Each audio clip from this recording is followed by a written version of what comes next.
welcome to Piano Teaching Success Q&A. I'm Gillian Erskine, and together with my colleague Paul Myatt, we've put this program together so you can get answers to your questions. Let me introduce our panel for today. We have three fantastic guests, and let's start with Lynda. Lynda Irvine is from Mossman in the lovely Port Douglas, or near the lovely Port Douglas in North Queensland. And Lynda is an experienced online piano teacher and music teacher who's been teaching online for about 6 years, as well as offline as well. Lynda teaches all levels from beginners to diploma and many instruments, including some unusual instruments there, Lynda: bagpipes, clarinet, DJ mixing, guitar, saxophone and ukulele. Welcome, Lynda. Thank you, Gillian. It's really great to be here. It's going to be fun today. I've been really looking forward to it. It's lovely to connect with everybody. I'm just hoping I can help in some way. Something I've said may help in the coming 5 or 6 weeks. I'm sure it will. Thank you so much. We also have the lovely Lyndel Kennedy, who's joining us today from beautiful Perth Hills District. Lyndel is a piano teacher and founder of Inner Musician and Play a Story. Hi there. Which is a program for teaching improvisation and composition. Today, Lynda will share some of her strategies she uses for teaching online, including looking at the difference between synchronistic and asynchronistic lessons. Welcome, Lyndel. Hey, lovely to be here. This is really cool, Gillian. We appreciate all the help that we can get to just kind of motivate and encourage teachers, right? It's a really unusual time. So yeah, happy to be here. Terrific. Welcome, Cynthia Delaney, who lives in Proserpine, which is the gateway to the beautiful Whitsundays in North Queensland. Cynthia is a piano teacher and the North Queensland representative for ANSCA exams. Welcome, Cynthia. Hello, I'm so delighted to be here. Thank you so much for inviting me. I just make a little correction. Gillian, I actually live in Kennervale, which is about 5 minutes from Airlie Beach.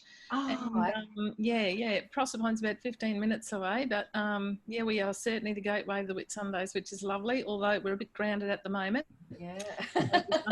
Going out, we've got to do the social distancing and so forth, but no, it's just marvellous being here and being asked to, you know, come and be part of this.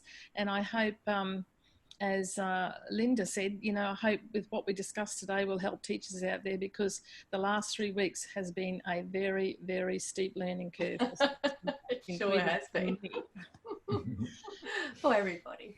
Well, you may have guessed from the introduction, so today's guests live in more regional areas and they have found themselves battling inconsistent internet connections which can be great one day and horrible the next. And we thought that this might be really interesting because poor and inconsistent internet connections are not confined to regional areas. So in today's show, we're going to look at how our panelists have overcome this difficulty. We're also going to look at lesson format with synchronous and asynchronistic lessons and see how that all works as well. But before we get started, we thought you might like to see through our panelists' own piano studios and take a look at their rig. So let's get started with Lynda. Lynda, take us through what you're using. Okay, I just have a laptop. You've got a photo here from Lynda's. Yeah, that's my studio. It looks exactly the same this morning as it did last night. I have a laptop and I've also got an acoustic piano, but my husband very nicely put a larger monitor on the end of my piano on the weekend. He also put a little wooden stand at the front of my piano keyboard for my computer keyboard, just because I'm older. I was having trouble with my hips and my back, constantly twisting around looking at cameras and kids and stuff. I have a camera on the top of my monitor, and I've just got one on a mic boom stand over the top. Have you attached that? Have you done it with the gaffer tape or something? No, my mic stand's actually intelligent. So it has a little clippy thing to put the microphone in. So I clip the camera into that, so that works. And the drum kit behind is not attached to my online setup at all. It's just there. It's just there, yeah. It's not part of, we are not doing drums online. It looks good, yeah. And that's it. That's all I use. And my phone sometimes, if we can't get a connection, just my mobile. Yeah. Yes, and there's a music stand there. What have you put on? That's just my miscellaneous as kids, well, as I teach, what I've finished using hopefully goes there or on the floor, and I have another one on the other side for the stuff that is coming. Just trying to get some semblance of order, just to try and, I've done you go over there, I haven't done you yet, so we'll just, sometimes it works, sometimes it doesn't. And whiteboards, my little whiteboard thing floats around on the floor. And I noticed actually with B Studio last week, she also have the keyboard fairly close to the piano keyboard as well, so that obviously is a setup that works quite well. Terrific. It was just hurting too much. Just too much twisting. Is that still your house? This is my I have a purpose-built studio beside my house. There's a separate room. It's, I don't know, 7 meters by 4 or 5 or something. Nice. And I need to straighten or something. It's too small, but it's not too small. It's That's great. Too much stuff. Oh, we all do. That's terrific. So what have you found the most challenging thing in going fully online? It's just the workload and the worry that you're not going to get it right, for me. And I think we're all the same. You want to be professional if you can, and just trying to come across as confident to your parents, because they need your support in making this happen. And sometimes you've got no idea what you're doing, but you just give it, if you come across fairly confident and comfortable, I find they just settle and don't panic, and the kids don't panic and don't get anxious. It's just staying positive some days when when everything's crashing around you, internet's not working, you've dialed the wrong number on the phone and you're talking to someone else's parent. It's just like take a deep breath and keep it together. That's the one. Okay, let's move to Cynthia. Cynthia, like most of us, you're new to teaching online. Take us through your journey and where you're at now and what you've got set up. Well, I used to be out of school until about 18 months ago. I was there for about 12 years, and then I came home, and I've set up in the corner of my lounge room. So I have to say, I teach fairly tidily. I'm not a tidy person, but I have my surrounding area tidy because I can't teach in a mess. And so it looks like this most of the time. I've got a dining room table to the side that, like Lynda, I have all the books piled up ready for the next student to come, so I can just grab, and I've actually made a folder so that when the next student is coming, I can just walk over to the folder and either grab the book or the copy that I've got or whatever to have there in front of me. Because at the end of the day, if you've got the music in front of you, it's not a drama. Well, when I say it's not a drama now after practice. Right, it's getting better every day. And so I just have a very simple setup. It's got my iPad Pro, and I'm able to, and I have my phone by my side. I have a little battery charger in case I run out for my earpods, and it's just so easy to use my iPad Pro. I have got a Mac book as well, but I'm going to be working on getting that going because my husband insists that it's a better sound. I'm not sure if he's right, but anyway, I'll go with him, and we're going to work on that in the next few days to see if I can get that going as well, because I do want an overhead view of my hands demonstrating because I have a lot of younger kids, and the angles that they are set up on are tricky to see if their hands are in the right place. You can hear, but if you say, no, look, do it like this or whatever, it's hard to demonstrate if you've just got that side view. Yes. So you asked me, where am I out on the kind of journey? It's been a sharp learning curve. It's been like far out, and just doing the simplest of things to now getting more excited. The more I read and the more I talk to teachers, and the more groups I belong to, and they go, oh, I've done this, I've done that, I've done something else, and they put they post up things that they share and what have you. I think, oh, I can do that, I can do that, and then I go on further, and Yep. So it's just a basic, simple setup. The biggest thing is I tested everyone before they came on board to see what would work. Back then, I didn't even know what a platform was. Okay, so now I've got a platform, and I'm trying to explain it to a dad yesterday, and he said, "What's a platform?" I went, oh, I'm thinking to myself, I was there 3 weeks ago, and I said, it's like being in a car, and you're in this car, and you drive a certain distance, and it's not working. So you jump out and you get in another car, and then you drive a certain distance, and then finally you get a car that'll take you the full journey, and go, yes, I'll stick to that car. So I said, just substitute the word car for platform. So the platforms I'm using are mainly FaceTime, Google Duo, and I'm exploring Zoom. Yeah. So I think you said yesterday when we had our pre-meeting that you've been doing it for like 3 weeks, but it feels like now it feels like. Oh, I can't, you know how you sort of, you know, you're living in the moment, and what is right is kind of what it is. Like, I'm not, like in the first instance, I think we were all thinking that it was going to be a shorter time than it is, even though the Prime Minister's saying 6 months, right? And you kind of go, yeah, whatever, you know, it'll be over, but it's not. And at the end of the day, we have to like embrace the opportunity that's there. And even though I've lost some students through financial or whatever, you know, I've offered to do those students for nothing, but some just cannot get their head around online teaching, or they're just so busy and trying to keep their own business going, they haven't got time to do online teach. They can't get their head around it.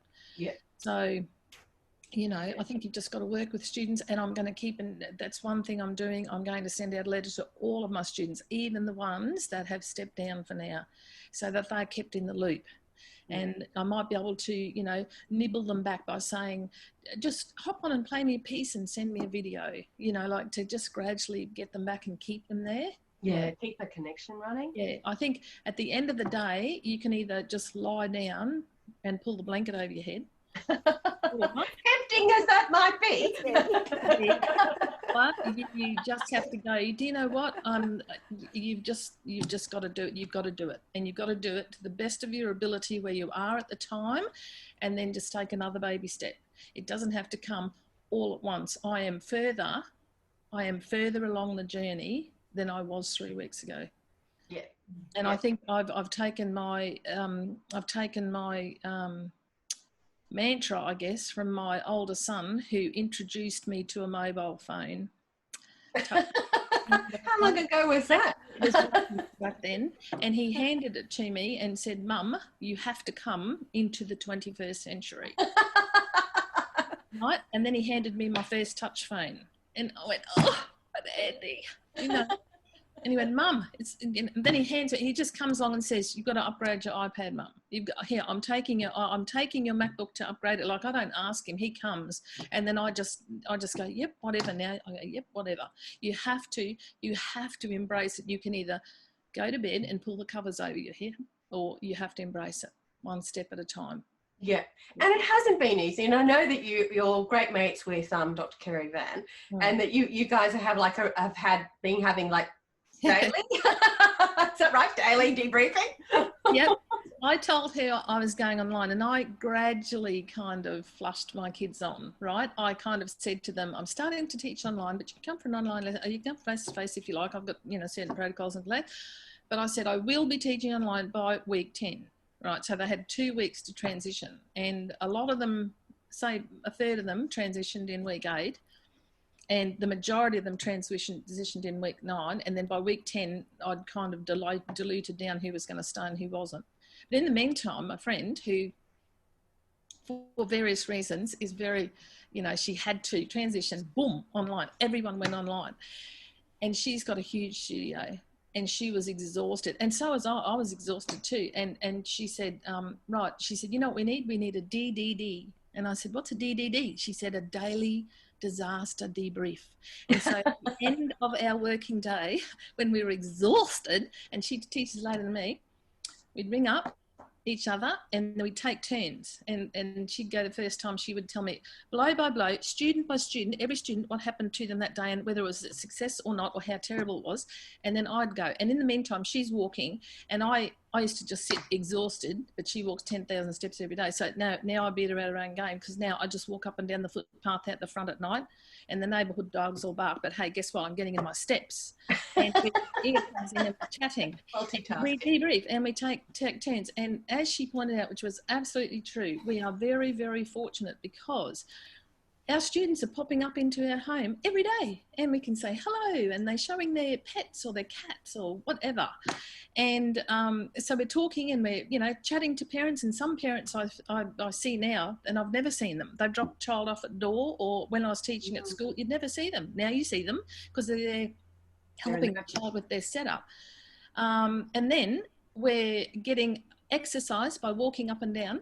And win. Well, we did, and then we're actually getting a counselling session because we're going blood. Yeah. I think there's something in that. If you can actually share this sort of the frustrations with someone else in the same boat. You understand. It must have been a real lifeline for you. Let's move on to Lyndel now. Lyndel, you've you've had some internet issues, and you've let's show us your setup for a start, and let's work this through all of this. Yeah, okay, so this is me in my studio. So this is actually just the opposite wall to what you can see when I'm chatting with you, Gillian. And I thought, you know, I would just leave that background rather than do your beautiful Q&A screens, just so that you can see what I'm doing, you know, live with my students. But basically, you know, it's a straightforward setup. There's nothing too complicated. I've got a digital piano. I have a big monitor. I've actually got two monitors. So I've put my secondary monitor here so that I can look straight ahead when I'm reading music and everything rather than twisting around.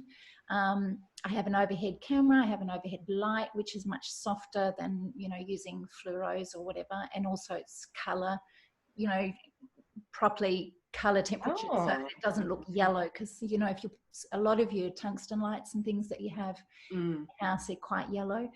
And then I have the main monitor there of my computer that I can do recordings, because I do these exchange lessons or asynchronous teaching, and I'm happy to go into that a little bit later if you'd like me to. So yeah, that's my setup, and of course the all-important cup of tea.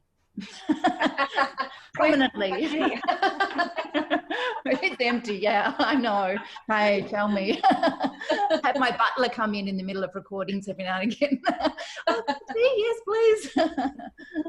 So we've had a question in from Sarah Mintz about a second. So you're using a second. Are you using an overhead camera? Yes, I am. Yeah. So will this connection will using an overhead camera make the connection slower because there's more to upload? Like internet connection is an issue in her area. Look, it could be. I think the more stuff you have going on, the more difficult it is to stream live, but I'm not an expert. And yes. We're going to go to that in a minute. We just might pop into Lynda on that one, because Lynda, you have got that overhead camera set up. Yeah, I've got a little Logitech one up on my microphone stand. Yes, I only use it when I have to, because in Zoom you can switch between the cameras. It doesn't seem to make any difference to the connectivity. I think possibly because it doesn't turn on until you actually switch to it. And then it turns off when you go back to the other one. It doesn't seem to make any difference, no. Yeah. So Gillian, just if I can jump in on that. So rather than, when I do Zoom lessons, because pre-COVID-19, I was teaching Zoom lessons. And in that situation, I was actually, you know, going in between cameras, just like what Lynda was saying. But if I actually just show you what I'm using now, which gives me all of that, and I don't have to switch back and forth. If I actually just go to my share screen, and I'll just show you, I'm using Manycam here, and a lot of people use Manycam, and it works super well. I don't know whether you can see that now. Can you see my screen now? Yep, we can. Yeah. Okay, great. So I have my camera off my iMac, which is what you can see right now, which is exactly the same shot as what you're getting when I'm doing this Zoom shot. Plus, I have set up a window in Manycam over here. I don't know whether you can see my mouse. Yeah, you probably can't. Oh, now you can see my mouse moving, which is great too, because I've got this on a screen share that's popped into Manycam. So that's that other computer monitor that you could see on that picture. So now I can actually play our videos, which is great because all of these resources now are completely accessible. So I can actually be talking to my students. I can actually play along with my videos, whatever I need to do to be able to sort of have that, I'll just stop there, have that right there for them. I can also bring up what I use MuseScore, which means I now have a keyboard that's directly connected with my digital keyboard. It's just going in via MIDI. It's actually quite easy to set up. And then I have all my notation. If I, want to actually write out a score, then I can just, pop notes in wherever I want and do my beautiful composition that I just wrote. So it's a really versatile system because I don't have to worry about switching back and forth and going over the top and that sort of thing. So if that's helpful, Manycam is a really great thing. Also, OBS works really well. So I'm playing with both of them. I'm thinking, I'm not sure which one I'm going to settle on yet, but this is basically the situation that I've got. And I'm just using a webcam as well. Is OBS cloud-based, therefore, if you've got poor internet connection, you've got troubles? Or are they both cloud-based? Both Manycam and OBS use a similar idea. You can zoom it straight, you can record it live, you can go FaceTime, you can do YouTube, like you can, send it off live to whatever you want. And you can use Zoom because I'm using this right now.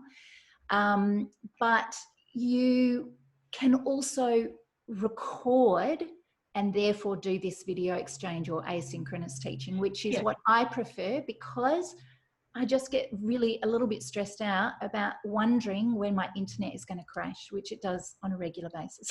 And actually, you've prepared a little snippet of a video that you've done with teaching a child, and the kind of actually some really great little things that you've actually been able to put into that as well. So can we play that video?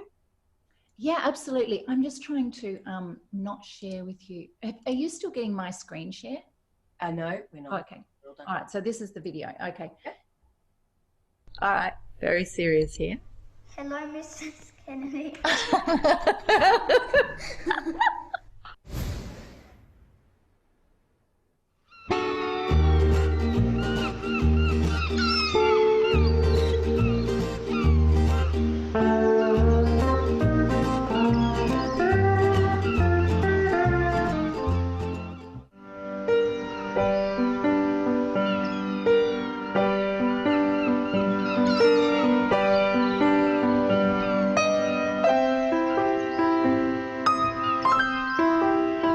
Skipping an octave. Ah, yes. And then I noticed that she was repeating.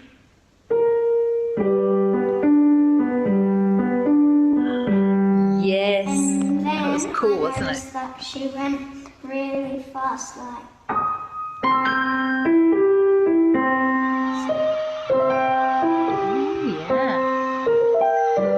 That's what you meant, that really fast bit.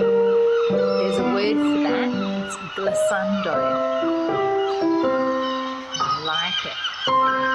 Yeah, it's kind of like the chilled breeze on the beach, isn't it? It's that little... I love it. Good observations. Well done. So that is a video of an asynchronous lesson. So that is actually what you send. So the student has done what you told them to do, recorded something, they've sent it to you, you're playing the video and giving your commentary on their video and recording that and then sending that back to them. That sounds complicated. So basically I just, I can actually assign them a project during the week. And so with this student, I assigned him to observe the demonstration of our Hawaii project and watch the advanced demonstration so that he could then have 3 observations that he could articulate and be able to incorporate into his improvisation.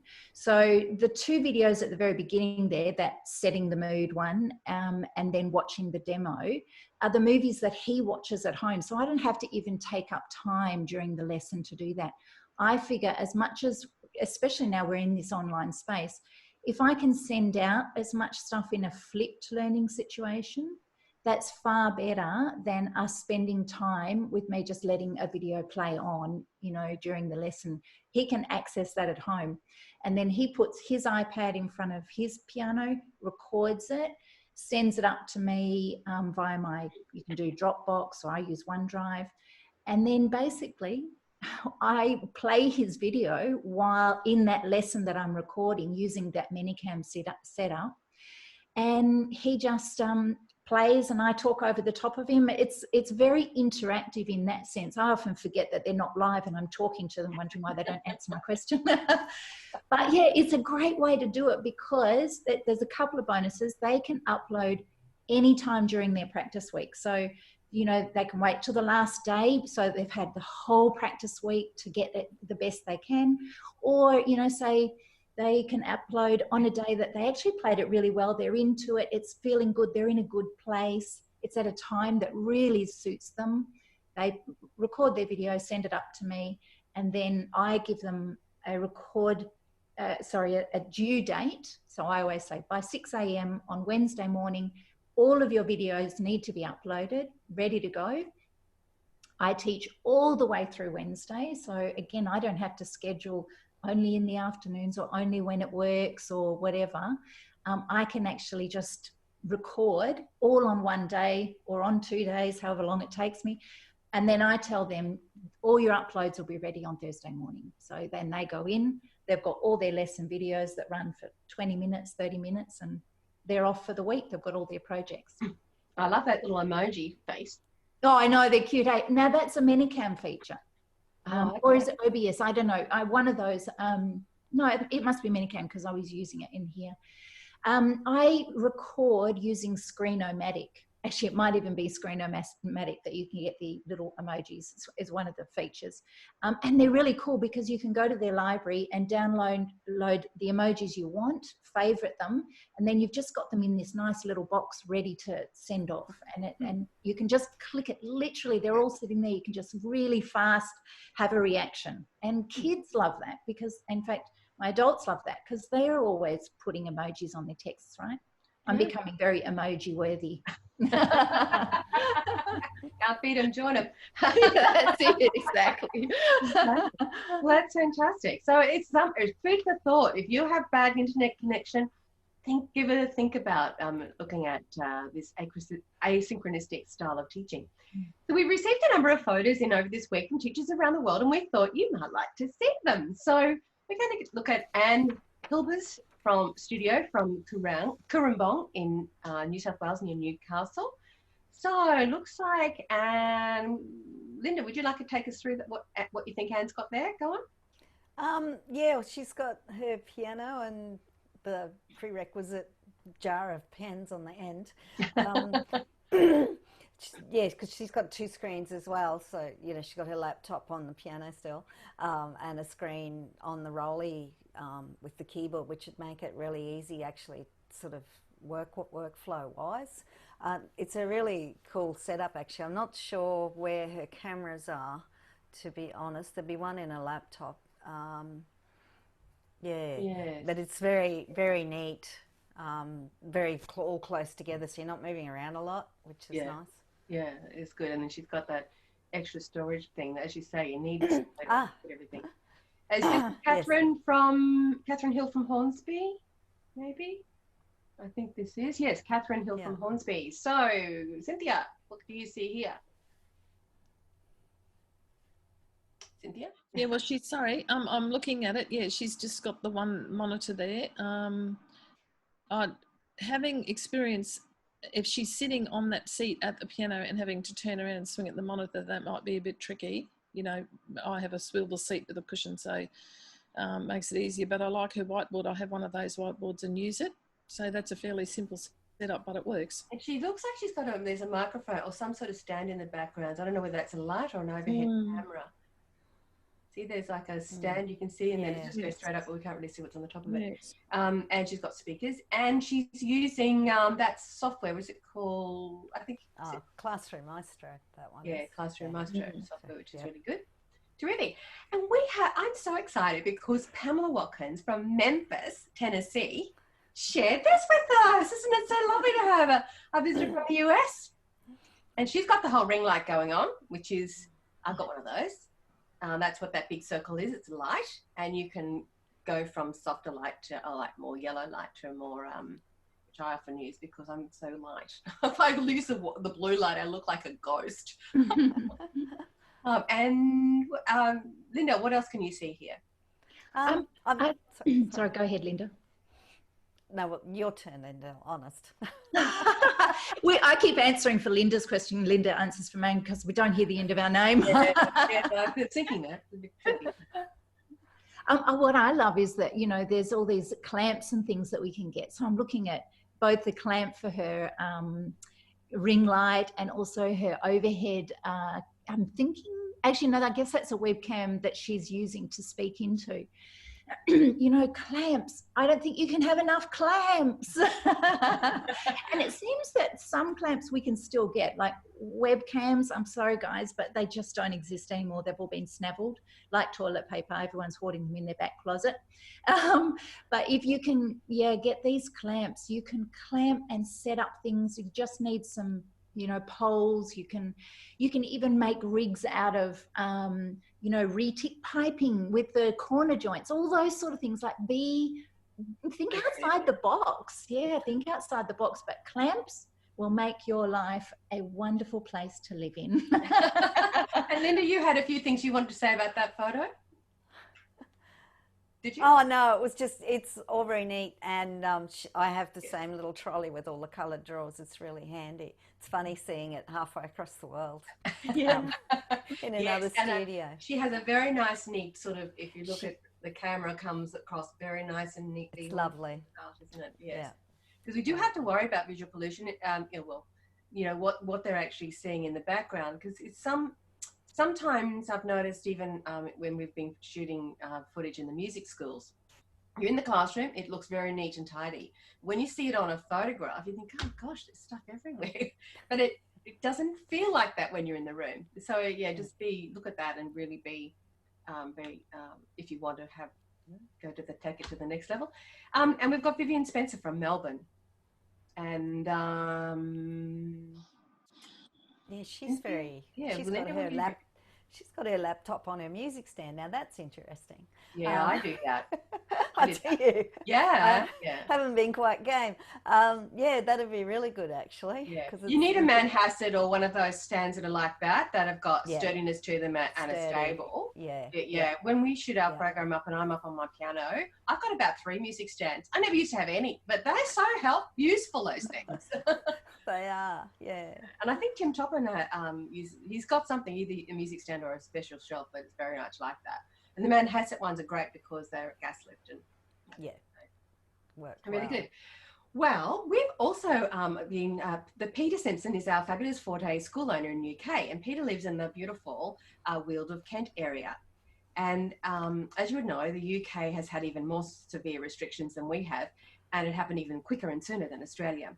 But Peter put together, even with all of that, Peter has put together an amazing setup over the last couple of weeks, and we thought you might like to see what Peter's done.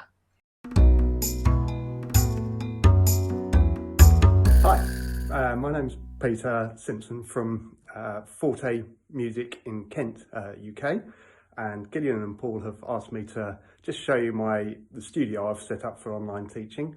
The computer I use, which is an iMac, I personally think these are ideal, but obviously you've got to use whatever you've got. The reason why I like them is they can be tilted, which is useful.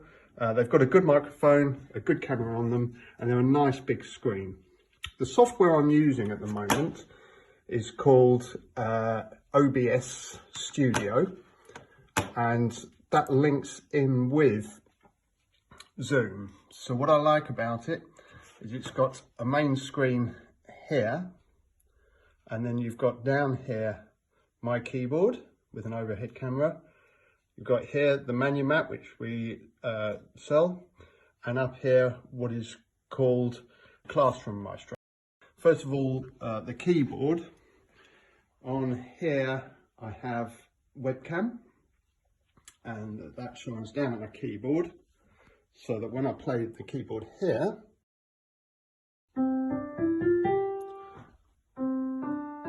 the pupils can see it there, so I can show them that. Then I have an iPad showing down onto the menu mat here. I've mainly got that so that you can actually see what it's projecting down onto. Actually, I can say to the kids, so what's that? And they can say treble clef, and then I can put it down in the right place.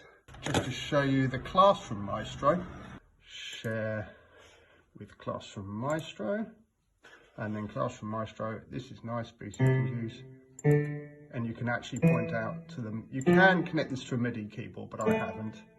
So that is what the pupil sees. Backdrop, me, they see the keyboard, the menu mat, and the Classroom Maestro. So Peter's getting it together there.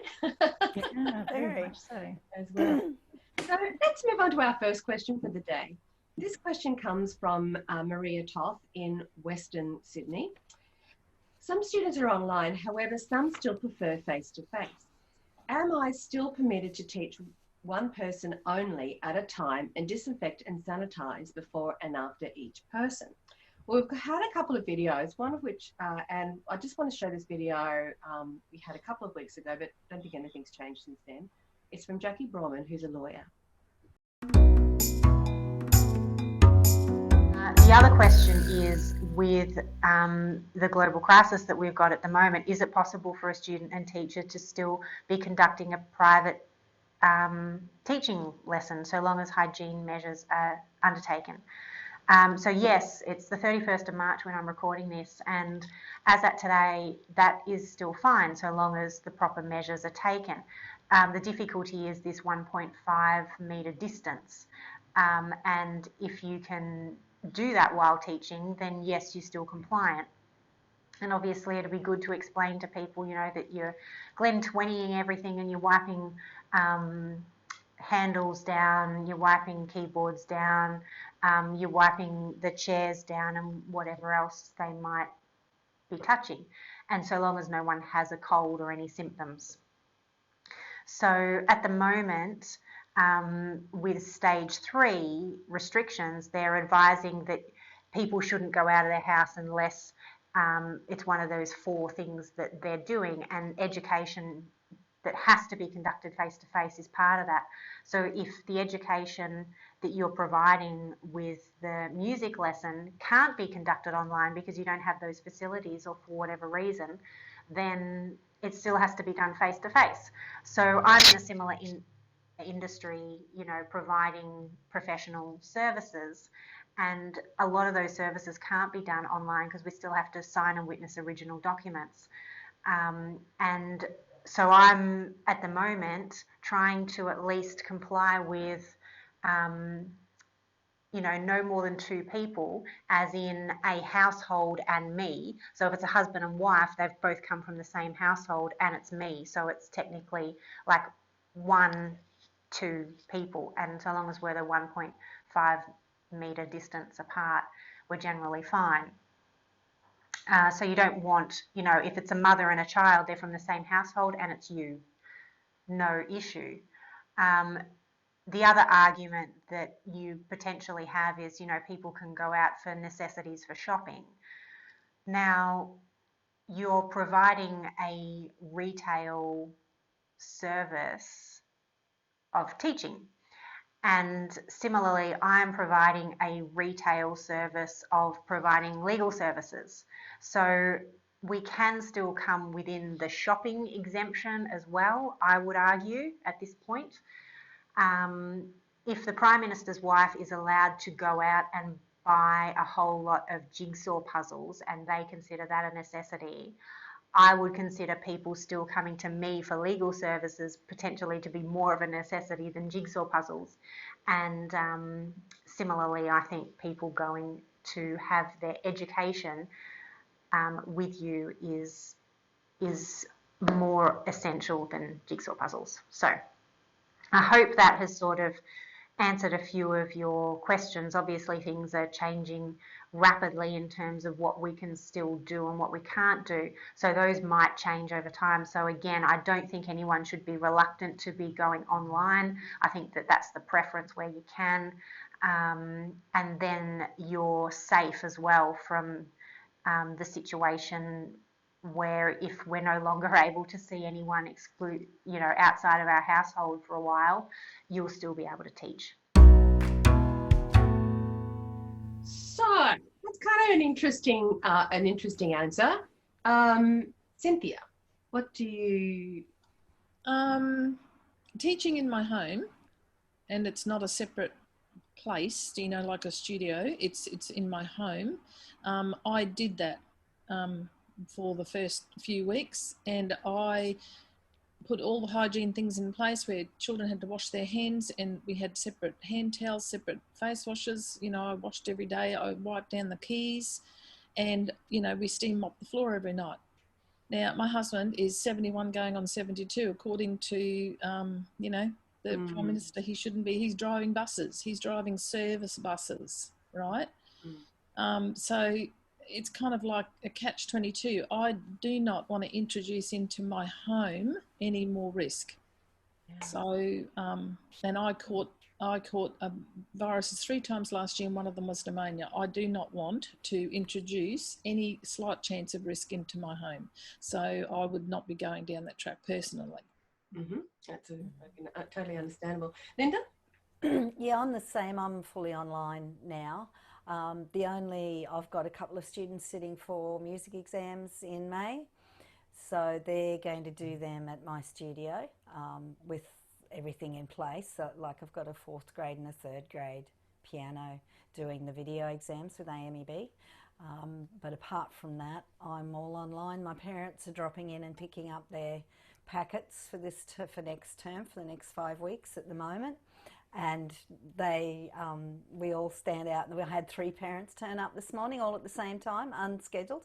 And so we all stood out in my garden and had a quick chat and caught up with how everybody was, and I gave them their individual lessons for the next 5 weeks. And that's about it. That's how it's working for me at the moment. Mm-hmm. That's great. And Lyndel? Yeah, I'm totally online, and I have to say, I've got a daughter who's pregnant and due in a month or so, and so certainly I don't want her to be, I do babysitting for her to look after her and take care of her during this time. Her husband's PIFO.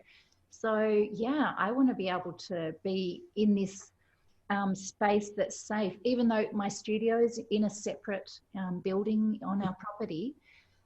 At the same time, this virus, it sits in the air for up to 3 hours in little micro droplets. So it's not as if it's just, this 1.5 meter distance only. It's the fact that we're all going into winter. Today is really cool. It's a cool autumn day, and I've got all my doors closed. And so there's not this flow of air. So we have to be considerate of that as well. And I just think, you know what? Let's just, if I can do whatever I can, which means, particularly online lessons, then I'm good to go. That's what I choose to do. I think Jackie pointed out the 1.5 metre distance. Gosh, we can probably get a better result online because we've got our camera angles and we're closer to showing them. It's very hard and very tempting when they're there and they're 1.5 metres away to even see what's going on and all that complication, let alone there. And, they're bringing their household into your household, and they're taking your household home to their household. So probably not, while it may be legally not illegal, and that's still debatable. It's arguable, was what she said, arguable. That's how lawyers make money, out of arguable cases. it's probably not in the spirit of what the government says. If you can do it online, and I think Marie's already taking some students online, so maybe. Gillian, can I just say something to that? If you've got students who can't go online, or they've stopped because they can't go online, what Lyndel's doing, which is to video, they can send it through even on a low key scale. I mean, I've had students in the past just on their iPhone video what they're doing. They're doing a duet and they wanted to chat to me about it, you know what I mean, or something like that, or they've learnt a new piece and they want to show me. I mean, it can be as simple as just doing that and sending it across to you. They don't have to go online. Does that make sense? Yeah. So I'm going to offer that to some of my students who I know have stepped down because of the online thing. I've had a couple of those out of the 12 that I've lost. I've had a couple of those who just don't want to do online. And so I'm going to be contacting them this week and saying, look, just to keep in touch, send me something you're doing. Just do it with your camera and record with your camera and just send it across. It doesn't have to be all high tech, Yes. And then, Cynthia, you can send back a video, and encourage them, because that's that video exchange. And even if it's just you chatting and saying, oh my goodness, I just loved what you did. Thank you for sharing that. That's a really encouraging space. Yes, absolutely. Yep. Yes. Well, our 17 amazing Forte school owners who've been between them supporting around 7,000 students to go and their families to go online are united about this one important thing, and that is connection. And that's what you were talking about, that connection that you can go, yeah, that's fantastic. Yeah. So here's a quick interview that Paul did with Angel McIntosh, the lovely owner of Forte Stafford. And she has not only about 500 students and about 30 plus teachers that she'd got online last year. She's also her right-hand person, which is her daughter Cassie, is pregnant and has just gone on maternity leave. So she's had to do a lot of this on her own. Anyway, she has this to say. I've got Angel McIntosh, who is one of the Forte school owners in Brisbane in Stafford. Now, Angel, you're such an experienced teacher with younger students. Do you have any suggestions that you might be able to share with other teachers about teaching this age group, to engage preschoolers to early primary age students in their online lessons? Well, I think that it's really important, first and foremost, for the teacher to be really upbeat. So I always start my lessons with, hi, I'm here, I've got you, I can hear you, yay. So they know that it's a positive experience. It might be, everybody around them might be a little bit concerned, the parents might be worried, they might be anxious and not knowing what's happening, they might be missing their school friends. So to have a positive engagement with somebody that they already do know, but this is a different environment and they can see that you're handling that change really well, it encourages them to relax a little bit. I think that I've already built rapport with all of these students, as most of us have. We've already had them face to face, so that rapport building and relationship building has already taken place. They just want to see that you're positive about it and you're happy about it and you're there to help them. And you told me a wonderful story about one of your private students who was a bit bored at home. Yeah, well, I was just teaching him and he was quite obviously not happy when I first said, hi, how are you? And he was like, really? And I said, are you in a happy mood today? And his mother said, no, he's not in a happy mood today. And I said, what's up? So he was just really down in the dumps and he just said, I'm bored. And I said, well, being bored is the best thing because you can't do anything. You can't think anything when you're really busy all the time. So when you're bored, that's when you can think of all of the great ideas to do and you can think of anything. And so he just sat there and went, I've just thought of something. And I said, really? And he said, I'll be back in a minute. So he ran away, came back with this great big Millennium Falcon made of Lego and said, I'm going to pull this apart and put it back together again. I said, have you got the instructions?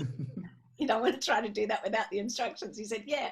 So then we just had a lovely music lesson. But I think that it was important for me to acknowledge that he wasn't happy. And it would have been, I think, insensitive of me just to bluster on past that. So I think to be sensitive to the children in this time is really important, and you're a role model. So you're trying to lift them up and support them and give them an example of how to behave through this confusing time. That's such great advice. Thank you so much, Angel. Thank you. Well, we're stepping into term 2, and for some students we've had with us for a long time, so we've got that rapport. But for some of us, we are taking on an odd student or two, and this raises a question we've had from Julia, who lives in Sydney. Julia asks, I managed to get up and running last term with online lessons. Your webinars gave me confidence to figure it out and untangle some of the technical issues. That's great. Great to hear that. My question is, I have a new student from my waiting list who's due to commence lessons with me starting term 2. I have not done online lessons with a brand new student who's a 7-year-old beginner yet. Do you have any tips on how to start out with a new student, how to build that rapport with the student and the parent? Lyndel. Yeah, wow. I mean, getting new students on board in this time, that's a really exciting thing. I've just actually signed on an adult yesterday. I'm actually giving him one of his first exchange lessons just today. Look, I just think you have to be yourself, just be yourself and present the same way that you would if you were, right there with the students. Mm-hmm. Cynthia? I'm in that situation, sort of. I started a student off and she had 2 lessons with me in between being sick, flooded in, blah, blah, blah, blah. So, and then we went online, but it took about 4 weeks to get online, and I found she didn't have a keyboard. But Mum got a keyboard, and when we first had our first online lesson, she's sitting on a cushion and the keyboard is on milk crates. So I suggested that she perhaps would like to come and pick up and they'd shifted into a new home and she didn't have very much furniture. And so I said, if you'd like to come and pick up a table from me, I did the Lynda thing. I put some little things, a little packet together, and the mum picked up the table, and we had a test run that day, that afternoon, and then the next day we had the lesson. And so it was all done. The child was sitting in a chair, the whole thing was there, except they didn't have a music screen on their keyboard, and of course the music kept sliding down the back, so she had to look at fixing that. But you really have to teach differently when you're teaching online. And the little 2 little things that have come up with my youngest beginners, and I know this is if you haven't had a beginner before, but it would matter, if they're that just into lessons, is showing how your hand shape should be and how high you should sit at the piano and all that sort of stuff. You've really got to think outside the square on how to explain that, how to demonstrate that, whereas normally we can get their fingers into shape, or touch their arm to sort of say it should be this high and what have you. You've got to think outside the square, and it'll become easier as you do it. I think it's a really good idea, if you can, is to give some little props. Like I gave the mum came and picked up a little ladybug, one of those little ladybug, put your fingers over, because she was playing all weird shapes, and so that helped. I think props help if you can do it. But if you can't, if you've got the prop yourself and you can show them at home, it's just all about demonstrating and thinking outside the square on how you can explain that. Except, like when you're trying to explain how to play your thumb, what do? You just, when you're there, you touch the thumb, you demonstrate, blah, blah, blah. I had the child wanting to play their thumb like this. Yes.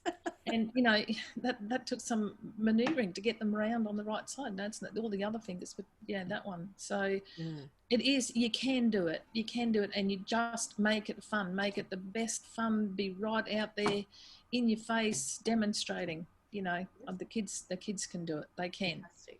And Lynda? Yeah, the connection, because I've got paper or tactile things that I get parents to pick up, like music, colouring, brag tags, things like that, stickers, extra stickers. You meet the parents face to face anyway in the garden under the tree. But I also ring parents. I ring my current parents once a week if I haven't seen them on an online lesson. Give them the ring, make sure they're all right. Just check in with them. I know it takes a lot longer. I've made my lessons longer, 3/4 an hour instead of half an hour for the same price, just to add that little bit of extra in. Yeah, That's helped you a lot. And you've actually been very generous, and you're sharing some of these. We've got some resources with everybody today. And Paul did a little video to explain what the little pack you've put together for us. So let's go to that. Across the world, teachers are sharing help and assistance at this time. Lynda has put together a couple of resources that you can download, which are completely free. I know I'm going to be using them with my students. So Lynda, thank you so much. Can you just share very quickly, what are some of the resources that you've got to share with teachers? Well, first thing I've got is a composition unit. It's so that kids can compose music to a little short animation film, and runs for all levels, all instruments, doesn't matter. The other thing I've got some colouring in pictures, all sorts, some music orientated, some not, all pretty cute. And then I've got some brag tags. I use my brag tags to give to students when they've done something really well, or even if they're just having a bit of a flat day. I give them a brag tag. I usually laminate mine into one of those ID pockets that you get, but you don't have to. Just print a single one or print a sheet and give them to them, or send them a single one. I can't quite remember how many, but there's half a dozen at least different brag tags included in there. Just little things to help. Thank you, Lynda. That's going to be great. We're going to have a link to that in the notes. And Lyndel, you've put something together as well. Do you want to screen share and show us what you're doing? Yeah, sure. I would love to. Thanks, Gillian. So I'll just quickly go and grab my screen share again. There we go. So we've got our website, innermusician.com. And if you go to innermusician.com/April free, all in capital letters, we're going to give you the opportunity to use our program. Anybody can use our program of the Zephyr. Use the coupon here to access this during the month of April. So if I just go in here, basically we've got all of these scenes, and each scene has all of the resources that you might need to explore improvisation. So if I go into the first one, you've got the Zephyr Wind here, and your students can go ahead and explore the stories. This is mainly for our very young students who get the narration on the track. So if I just have a look at this, we've got the music with the story being narrated. So with this particular one, a student just listens to the mood. So they're actually getting into the mood of the improvisational piece. And the story drives that improvisation forward. The zephyr wind blows from who knows where. So I don't know whether you can hear that well enough or not, but that's basically how to explore a storybook world. And the great thing is that it doesn't require me to deliver books. You know, it's all online, which is really super useful. We've got the motif, we've got coaching sessions for those young students. It's broken down into tiny little segments. And then also for our older students, perhaps storytelling isn't the thing anymore, and it's more the experience of the movie. So all of those scenes are available in the movie version. And again, listening to the music and setting the mood, because we want to know what is the mood that we want to portray as we play the piano. And then giving the students the ability to play along with the soundtrack of just the ambient sounds. And the great thing about this in the online teaching world is that if you're Zooming and you've got a video playing and you're sharing your screen, for example, if there's music playing, then you get that delay, right? And we all know the horrific, issues that we have when you've got just even a nanosecond delay. It just sounds all out of sync. All of our videos that our students are going to be playing and that I'm going to be demonstrating have just got ambient sound effects. And so that delay is not an issue. So I could be playing the sound effects with the movie on the piano, and they're getting a real-time experience. So the fact that we can play with sound effects eliminates that issue of that delay in a Zoom or Exchange recording. And then we've got our more advanced videos of demonstrations of playing these improvs, which is what that video was before that I showed you. So yeah, so we're just excited to give this to students at home who are, you know, as the teacher said previously, they're bored. Oh, okay, here's a great thing for you to do, because it's really playful, it's really fun, and it's all in there. You've got everything you need to be able to just coach this. So yeah, that's our first journey that we'd like to give you access to for the entire month of April, which is kind of that school holiday period, certainly for here in WA. That's very generous, and it's been. This is a bit of a reunion from Piano Pivot Live. All of us were at Piano Pivot Live, and we saw Lyndel present there, and it's just so exciting what she's got there, and the hours and the depth of resources and the step-by-step approach makes teaching improvisation in this kind of really also modern way by using videos and movie scenes. It's just really awesome. Thank you very much. I'm sure everyone's going to enjoy that. Well, that's all we have time for today. And I'd like to thank Lynda Irvine, Lyndel Kennedy, and Cynthia Delaney for being with us today. Next week, we have another amazing panel for you. We have Alyssa Milne, who has many strands to her bow. She's known as a composer of many works features in the Amy B syllabuses, and her compilation albums, Getting To series, is well known throughout Australia. Alyssa is also the creator and moderator of both the Art of Piano Pedagogy and the Australasian Piano Teacher Facebook groups, and a piano teacher herself, so it'd be great to have Alyssa on. We've also got Dr. Therese Milanovic, who's both a performer and a teacher, and which she does on both a local and international stage. She's a certified Master Taubman teacher and faculty with the Golansky Institute in USA. Therese attracts students from both interstate and overseas and teaches them via Skype. So she's got a lot of experience with this.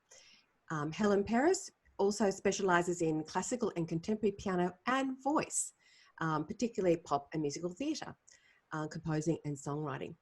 So in the meantime, keep those questions coming in, keep the photos coming in. We'd love to have some more video questions. And next week's focus is again on term 2 and what you can do. And I'd like to thank Paul Might, who's been producing today's show and is responsible for all the videos and behind the scenes tech. So on behalf of us, stay well, and we'll see you next Thursday. Bye.